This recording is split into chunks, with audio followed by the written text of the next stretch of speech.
Assalamualaikum warahmatullahi wabarakatuh. Oke, ketemu lagi dengan video saya terbaru. Saya mau bahas lagi ya tentang lifestyle ketofastosis. Jadi mungkin ada yang masih bingung apa itu ketofastosis gitu kan? Itu diet apa bukan gitu kan? Jadi gini, saya sih emang awalnya itu ingin diet, ingin menurunkan berat badan, tetapi setelah saya belajar, ikutin talk show-nya, ada undangannya di Facebook ya, namanya grupnya itu Ketofastosis Indonesia kalau nggak salah. Nah, di situ saya juga belajar ternyata sebenarnya ketofastosis itu bukan bukan ini ya, bukan diet, tetapi lifestyle, jadi gaya hidup. Nah, kalau gaya hidup kan kita harus merasa nyaman ya, makanya kita harus tahu dulu basicnya seperti apa. Nah, sebelum saya masuk ke protokolnya kan anjurannya kalau untuk pertama itu kita baca protokol ketika kita konsul di grup aja juga kita disuruh untuk membaca protokol ya.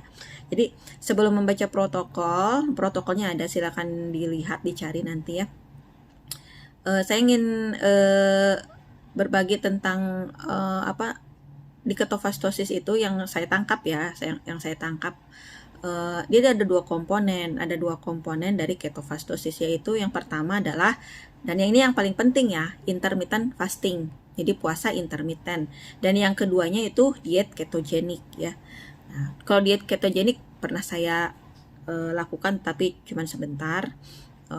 Tapi intermittent fastingnya tidak. Jadi saya baru ketofastosis memang baru gitu, seperti itu.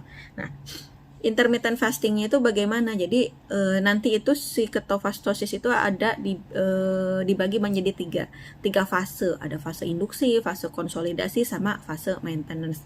Nah, di tiap fase ini intermittent fastingnya itu dia berbeda-beda lama puasanya. Jadi puasa di sini tuh berbeda pengertiannya dengan puasa sunnah atau puasa wajib ya, sebagai seorang muslim. Kan kalau sebagai seorang muslim kita puasa itu mulai dari adzan subuh sampai dengan maghrib ya.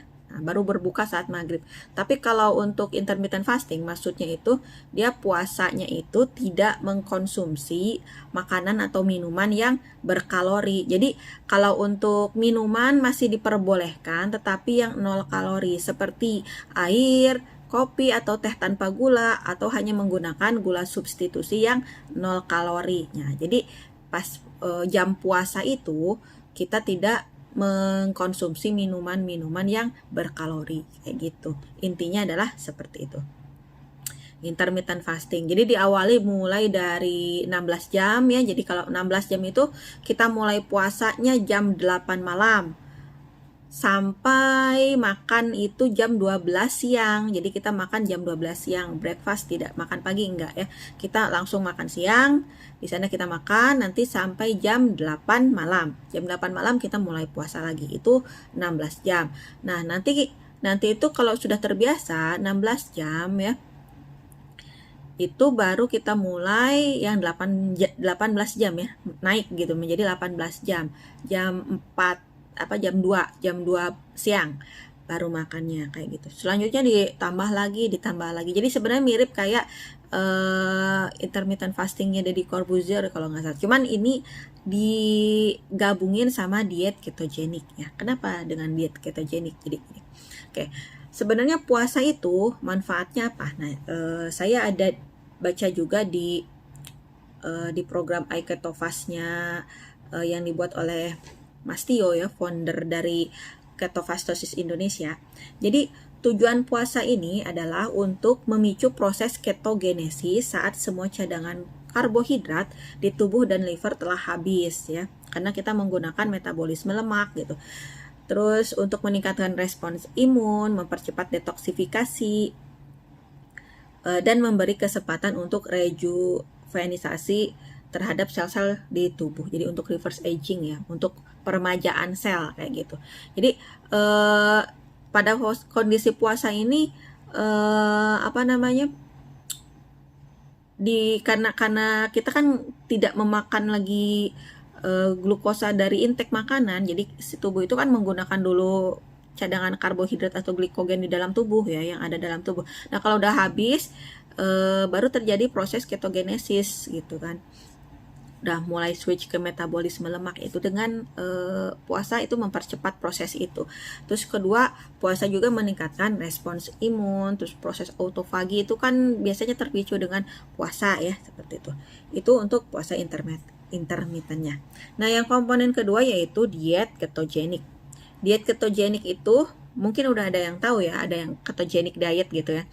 Itu tujuannya untuk mengubah metabolisme tubuh dari metabolisme karbohidrat menjadi metabolisme lemak. Ya, menjadi metabolisme lemak. Dimana di metabolisme lemak itu bahan bakar utamanya itu dari lemak. Jadi dari cadangan-cadangan lemak tubuh kita gitu. Seperti itu. Dan tidak lagi menggunakan glukosa atau karbohidrat sebagai bahan bakar utama. Nah, nanti hasil dari pembakaran sel-sel lemak ini atau metabolisme lemak ini adalah dua ya, free fatty acid sama keton bodies atau keton. Nah, itu. Nah, keton bodies ini dia menjadi salah satu zat yang bisa menembus sawah darah otak sehingga dipakai untuk energi dari sel-sel otak gitu. Karena sel-sel otak itu kan sangat sensitif terhadap glukosa ya. Jadi kalau dia kekurangan dia akan cepat ngasih alarm gitu. Waktu kita metabolisme gula gitu, metabolisme karbohidrat, ketika kita hipoglikemi atau telat makan, kita langsung pusing, langsung pengen marah-marah seperti itu. Tapi kalau kita udah ketosis, otak kita menggunakan keton gitu ya. Otak kita menggunakan keton walaupun kita hipoglikemi, tapi kita nggak akan merasa kelaparan gitu ya, seperti itu. Oke. Nah, itu sih komponen dari ketofastosis itu kan, jadi intermittent fasting sama ketogenic diet. Nah, apa untuk ketogenic dietnya itu mungkin kan ada bingung nih makanannya apa ya, seperti yang video sebelumnya kan udah saya sebutin ya, sebenarnya gampang, yang penting kan hindari karbohidrat. Cuman apa yang perlu dihindari itu yang harus kita pelajari. Jadi nggak usah terlalu banyak bertanya, kita cari aja sumber karbohidrat. Misalnya beras merah boleh lah, beras merah itu kan ada karbohidratnya juga. Kalau kayak gitu ubi boleh nggak? Ubi kan ada karbohidratnya juga. Sayuran bahkan ada karbohidratnya juga. Makanya kalau untuk awal-awal ketofastosis itu fase induksi full hewani, jadi sayuran masih tidak boleh dulu ya, masih full hewani. Mungkin kalau di ketogenic diet itu kan kalau diet biasa itu kan lemaknya itu di sekitar Nah, di sekitar 10-15% ya. Terus protein medium ya 25-30%, sedangkan 60-70% dari diet itu adalah karbohidrat. Tetapi pada diet ketogenik ini di segi karbohidrat itu kita kurangi dari 5-10%. Terus protein tetap medium ya, 15-20%, dan lemak 75-80%. Nah, mengapa protein medium? Karena protein itu apabila terlalu banyak dia bisa berubah menjadi glukosa, nanti kita jadi hiperglikemi lagi dong gitu ya. Nah, sedangkan untuk lemak 75-80% ya. Tergantung lemaknya, kalau sumber lemaknya tergantung kalian sukanya apa ya. Sebisa mungkin pilih sumber-sumber yang baik gitu ya lemaknya. Itu sih sebenarnya ya untuk protokol pembahasan protokol ketofastosis yang video pertama. Nanti untuk yang fase-fasenya ada berapa dan apa saja nanti kita bahas di video selanjutnya ya. Oke, mungkin sekian dulu video kali ini dari saya. Mudah-mudahan ada manfaatnya. Kalau ada pertanyaan simpan di komen ya. Kalau misalkan saya bisa jawab, kalau enggak nanti kita cari bersama, kita tanyakan pada senior-senior di ketofastosis ya. Terima kasih. Assalamualaikum warahmatullahi wabarakatuh.